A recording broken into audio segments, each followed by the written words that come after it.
Hello, constables. We have messages for the consciousness of the Taurus aspect that is appearing this month. Venus came close together with a aspecting Uranus degree where we get to experience revolutionary thought and change amidst like what Venus is known for as far as balance goes. So like unnoticeable changes in the consciousness as far as that aspect goes is just going to be very focused on upsets. And I mean, it is during like a season where there is a lot of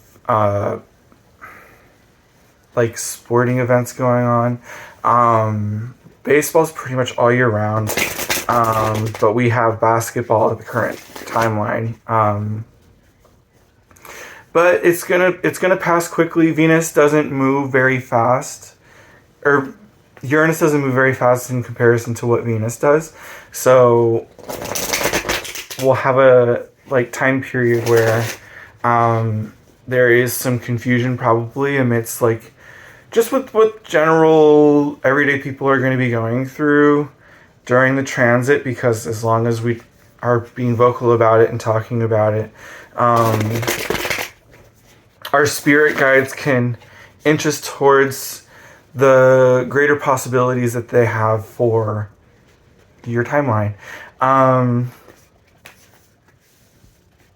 let me think. I'm using the Alice in Wonderland deck. Both planets are direct. They're not in retrograde at all anymore. It's very passe. Like Venus may even return. That's how far ahead Venus is compared to where we are with our sun, with the solar atmosphere. So we're going to get a retrograde where they probably meet again. So I'm going to keep that into consideration as I lay out these cards for everybody in the meantime.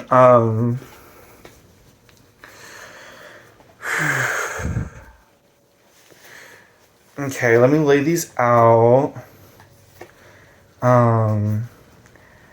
I want to think of like a staircase, but I'm getting a ravine. Well, okay, Spirit made me change my mind. Since it's going to be like an aspect that will change in the future, I need a spread that's more timeless and eternal. So I'm gonna spread out my deck that way. We didn't like how that turned out.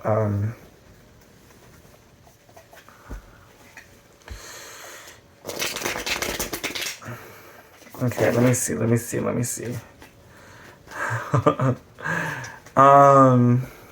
Okay, stop right here.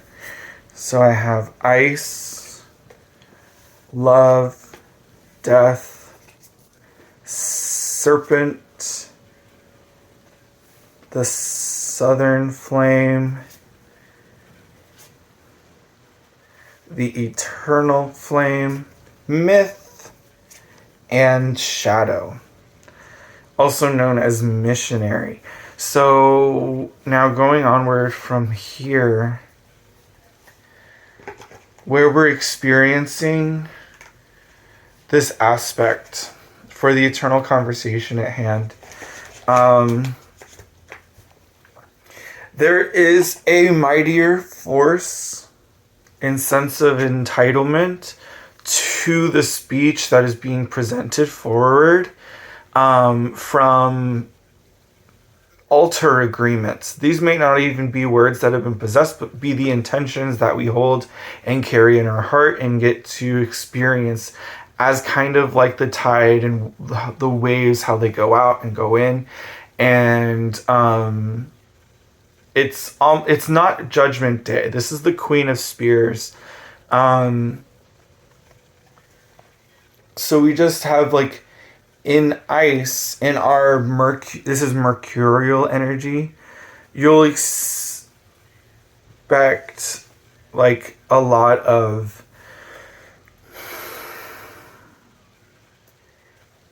passive agreements that are being met with the intention to have no limitations on them. It's like you can't hold expectations to the decisions another person's making or the thoughts that they're continuing to have as kind of like a thought policing kind of experience. They may even just be reserved on purpose because they know that you aren't able to control the things that they need help with. But they're ticking in their head and they're not going forward. With myth has the interpretation of the Temperance card. Now, as this is Alice in Wonderland, you have like belief systems that like you kind of make unalterable deals with like functional tools and utilities that you have in your like mantra. So it's like you don't go grab for these things like very intentionally, where the liability of the other parties involved in making and manufacturing these things, like it's like some things are more reliable to do than others. So it's like you need to know like where you're going, how you're buying these things, who manufactures it, and are you getting the deal that you wish is most fruitful or beneficial for you in the timeline. So what I mean by that with Temperance is that's relevant because it's like you aren't jumping the gun, but maybe there is something afoot where you don't get. The reason I'm getting that is because Death is showing the King of Spears in reverse. So this isn't very a hectic time. Okay, this is still consistent. A return on your investment is very possible. Like, just depending on who I'm talking to here. Let's see, Shadow. We're dealing with the Page of Spears.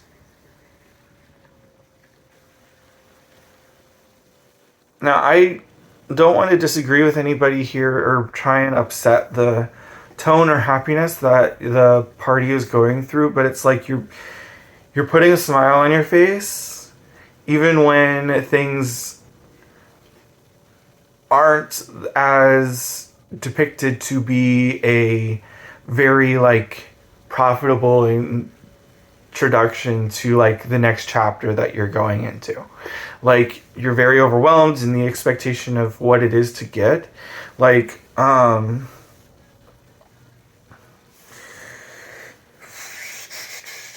let's see, Serpent, we have the Chariot. So it's like, because of these investments, the return on your investment you may not have gotten yet. Okay. Oh, and that's why we're doing this. Okay, this makes sense.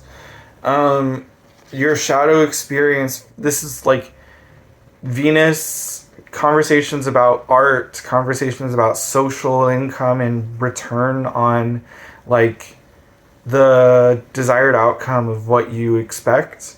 It's like maybe you knew that thing needed time to grow and you needed the experience to make something worthwhile so that you can have a charitable moment where it forward involves you in the future with ease because you have a memory to coincide with that outcome.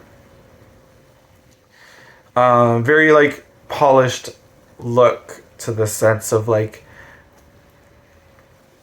sometimes, yeah, I don't disagree with that. With the eternal flame, we have the magician. We have enticing beliefs. We have both the Hare and the Mad Hatter here in the spread today. So considering like the fault aspect of whether or not these things affect your like if I'm talking to a person who is making like control and use of all the bells and buttons that go into like the forgetful like habitual learning that is necessary for a stable life.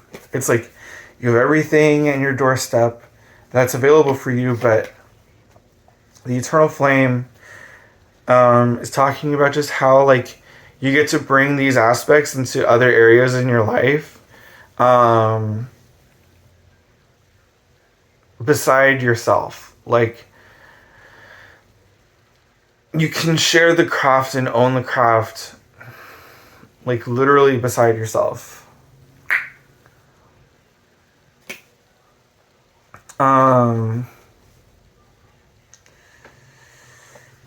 Those things are like, because of the time that you spent, they're able to just sow themselves, and you'll have the moment to abstain or object or like amend some of the aspects of those habits that you have made that other people recognize you for.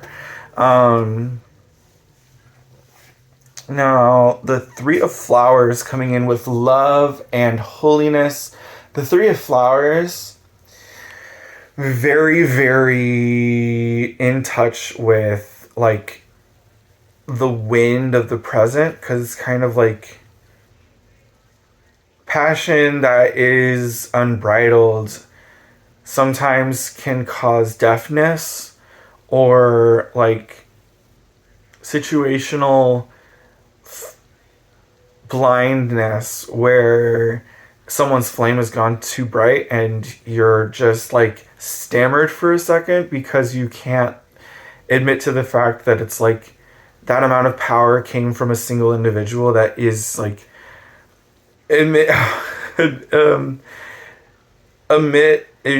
amidst like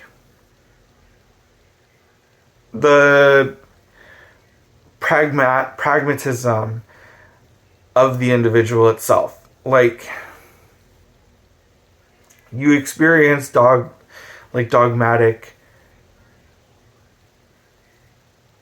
priorities, you experience like forms of dogma that is self-inflicted, but you aren't the one who's going through it or experiencing it.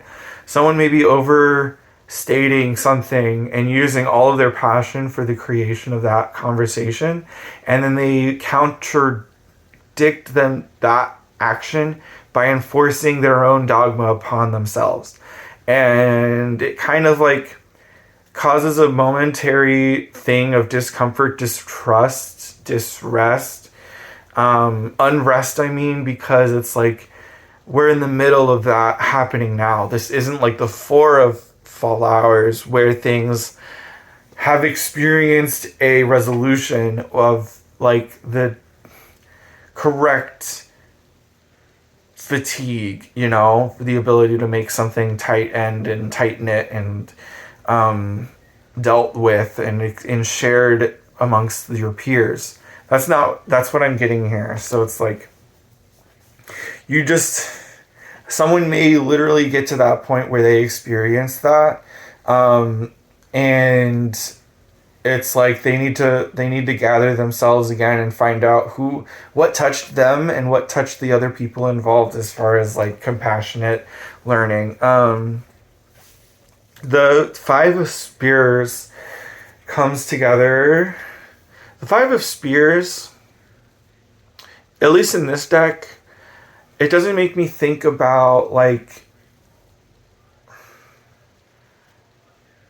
altercation. In this deck specifically, it's like everybody is gathered in their like,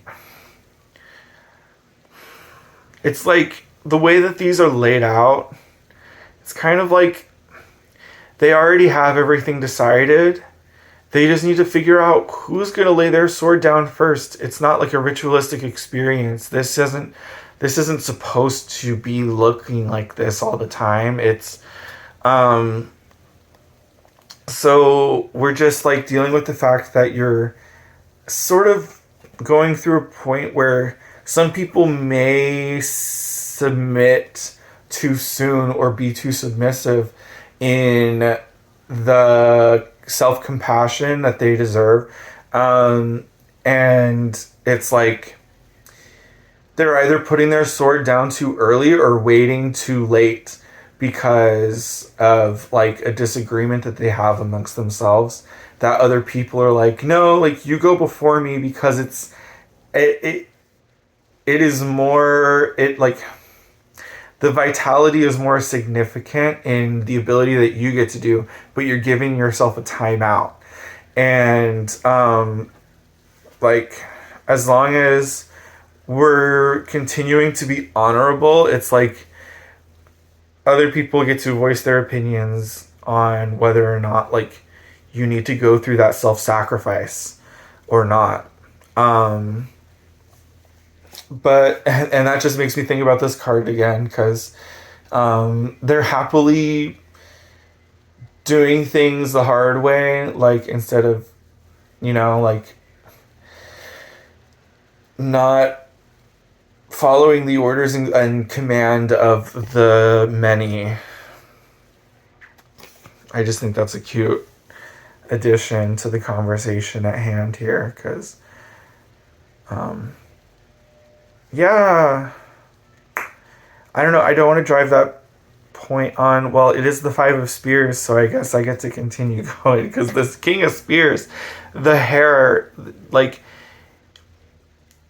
he's not talking about like making you get a new cup. Like, with this being in reverse, the unbirthday party, however you want to call it, is at a standstill, and there's no progression going on.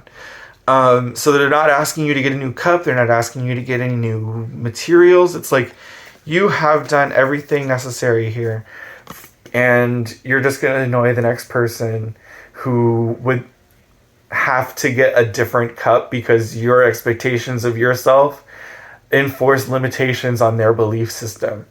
And it's not a very conducive or conductive experience.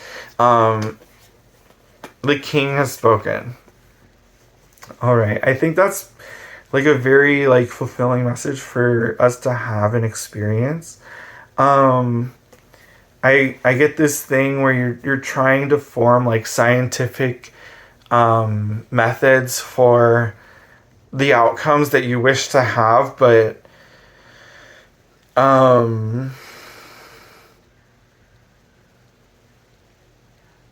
it's kind of like, yeah, with the Three of Flowers, you're like disrupting the garden, and they're inviting you to invoke that self-compassion that we talked about. Just because you keep wanting to change the outcome, and you're getting like, you're going to have the same result no matter what, so there's no need to continue the flame further than that. Like, you're not running anywhere, you're not grabbing new things, you're just like trying to see how big the like value, the vitality of what you spent can be. And you're kind of creating like a blinding light. Ice, we're dealing with the Queen of Spears, like very tall, invoking message to other people who may just not understand or have any place to know why you're working so hard. But it's sticking with you. I mean, it's like you kind of have to be your own judge at this point.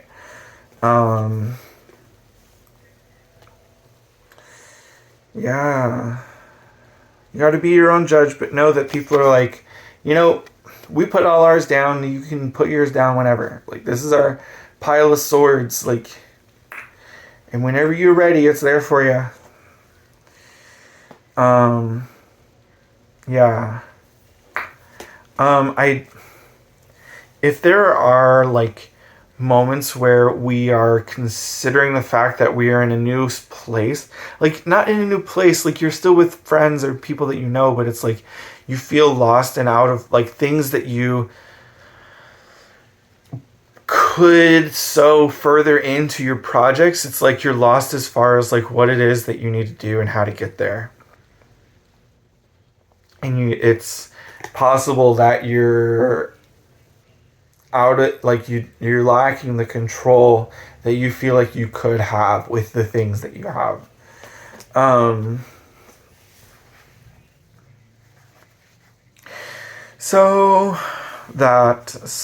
But as the story goes, you eventually meet the Mad Hatter, who continues onward and talks about all of the conversations of the past and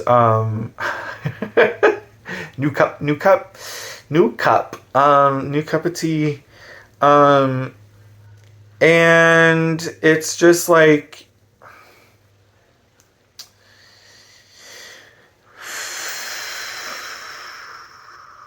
maybe the cup that you're drinking from his party, like we'll just eventually get to the point where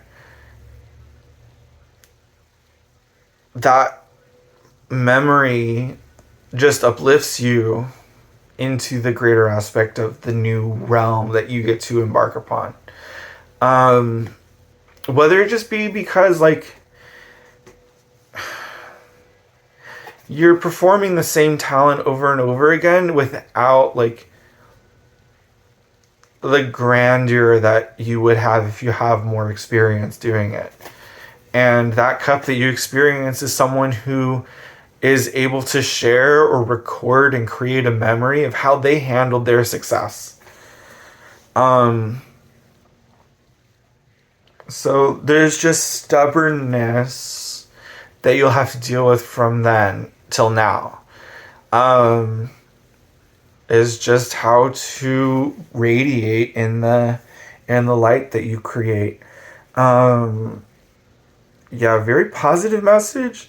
It's all across the board here, but I think this is a conclusive message. We can move onward into further timelines, but Venus was aspect to a lot of this conversation. I feel like a lot of the self-reflection and review is just about the self-reflection and review was about the urinal aspect, like Uranus and at 16 degrees and Venus coming into at 13 is about just like all the materials, the networking, the conversations, the words you use, and all of the like forthcoming evidence that can be provided to your friendships and partnerships that are like conclusive to the fact of explaining why you've been acting the way you are. You're experiencing frustration outside of their sight that they might not know why you're experiencing that unbridled passion the way that you are. So keep that in mind. That's the end of my message. I hope all of you have an amazing time, amazing trip, and be well. Okay, thank you. Goodbye.